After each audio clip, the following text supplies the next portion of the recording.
Selamat datang kembali. Oke, kali ini kita akan coba bedah lagi nih sumber yang Anda bagikan dari buku Key Management Ratios.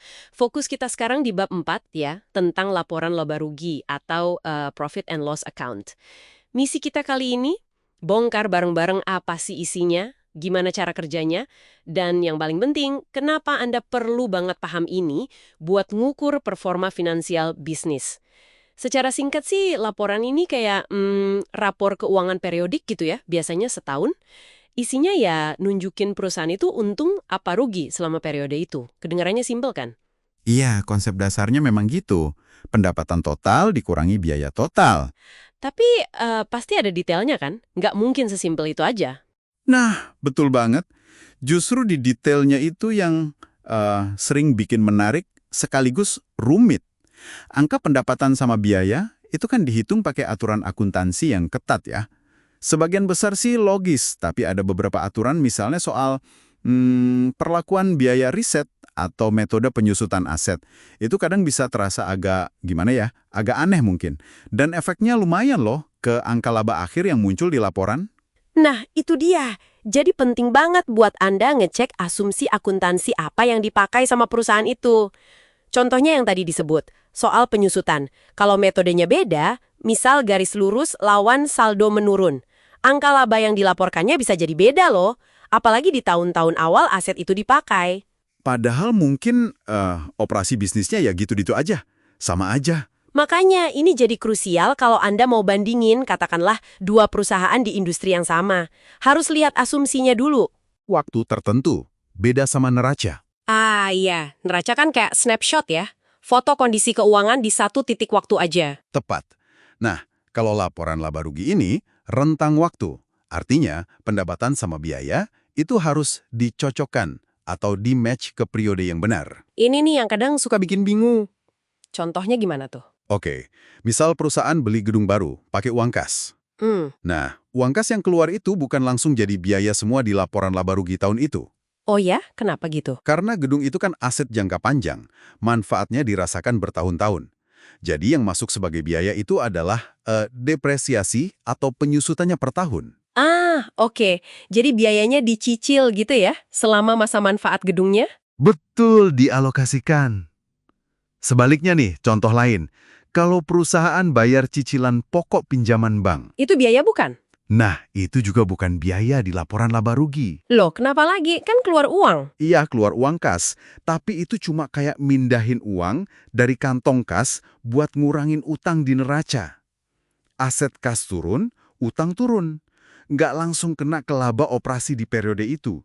Beda cerita sama bunga pinjamannya ya, kalau bunga itu baru biaya. Oke, mulai kebayang. Jadi setelah pendapatan sama biaya ini dicocokkan dalam satu periode, terus apa yang kita lihat di laporan itu? Nah, disinilah kita ketemu sama tingkatan-tingkatan laba. Ini penting buat dipahami, sumber Anda juga menggambarkan ini kan, kayak air terjun profit gitu. Ya, ada beberapa istilah ya. EBIT, EBT. Betul. Yang pertama itu EBIT, Earnings Before Interest and Tax, atau laba sebelum bunga dan pajak. Anggap aja ini laba murni dari kegiatan operasional inti bisnisnya. Sebelum dikurangi biaya pendanaan, yaitu bunga, dan kewajiban ke negara, yaitu pajak. Kenapa kita perlu lihat EBIT? Apa bedanya sama laba akhir? EBIT ini bagus buat ngukur seberapa sehat dan efisiensi mesin utama bisnisnya jalan. Nggak peduli gimana cara perusahaan itu didanai atau berapa tarif pajaknya. Oh, jadi bisa buat bandingin efisiensi operasi antar perusahaan ya, meskipun struktur utang atau negaranya beda. Misal Apple sama Samsung gitu. Bisa banget. Nah, dari EBIT ini baru ada urutan pembagiannya atau appropriation istilahnya di sumber itu. Pertama yang dapat jatah itu pemberi pinjaman. Lewat apa? Lewat bunga. Oke, bunga dibayar dulu. Setelah bunga dibayar, sisanya jadi EBT, Earnings Before Tax, laba sebelum pajak.